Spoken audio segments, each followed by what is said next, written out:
Welcome to the Motorsports Channel and the motorsportschannel.com. I'm Michele Rahal. On this episode, I want to take a brief look at what the reasons may be behind the declining NASCAR television numbers. And that's no easy task. I don't intend to try to break down the thousands of reasons that are floating around out there, but a few are definitely worth mentioning.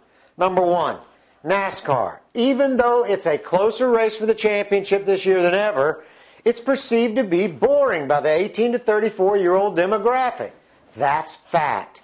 Here's what Fox's David Hill had to say, quote, "The biggest problem facing NASCAR is that the young males have left the sport, and if I was NASCAR and I was an owner, it would be something that I would be burning the midnight oil on a nightly basis, worrying where they've gone and how do I get them back. It's been great racing." Well, that's tantamount to saying that, other than that, Mrs. Lincoln, how do you like the play? Number two, the 1 p.m. start times. Many fans and media executives said this was the answer. But unfortunately, this puts NASCAR right up against the NFL's viewing window.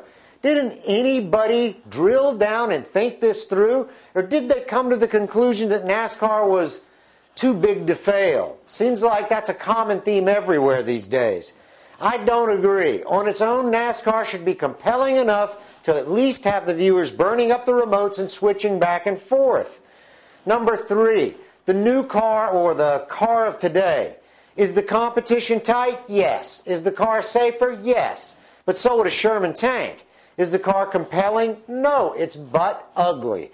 Is the racing itself any better? No, it's just more even.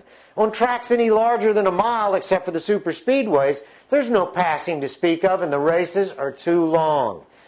Number four, the color commentators. Think about this for a minute. We have a sport that from Big Bill France to Brian France today says it wants to be a global sport.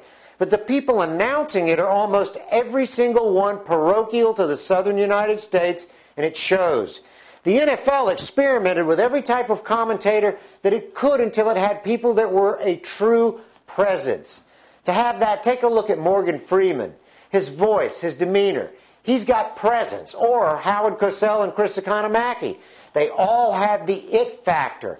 No offense to any of the commentators that NASCAR has among its broadcasting partners, but none of them have the it factor. Number five, the personalities in the sport. We've heard the have at it boys directive from NASCAR, but if anyone criticizes NASCAR, you are doomed.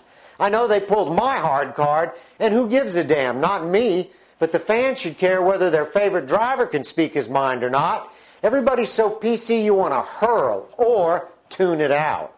Number six, and this is the last one because it's my own thought, and I haven't heard anyone mention it. It's not a head-to-head mock war. Auto racing isn't. And what the hell does Rahal mean by that? Well, throughout history, particularly starting in ancient Greece, games have been played as a sociological and psychological way of gaming instead of fighting. Now that is exactly what the NFL does. It's a contact sport that's violent in nature. In a tough economy, everyone's frustrated. Does NASCAR help release that frustration? No. Don't you ever wonder why soccer's never caught on in the U.S.? I'd watch it if they'd let them throw a punch or a kick in the balls now and again, but outside that, to me, it's boring. In American and Australian football, it's a controlled fight. Granted, NASCAR can't have the drivers crashing each other like rollerball, with the exception of Kyle Busch and David Rudiman, but they at least need to let the personalities out of the bag. But NASCAR won't, and I don't think they ever will. The net of this is that most plane crashes occur when a small problem escalates into a huge, finite, unsurvivable event, because the pilots keep pushing buttons until the small problem becomes a permanent one. I hope they find the answers. If not, we're looking at a big sports spiral slowly down into a regional curiosity. For the Motorsports Channel and the motorsportschannel.com, I'm Michele Rahal. Thanks for watching.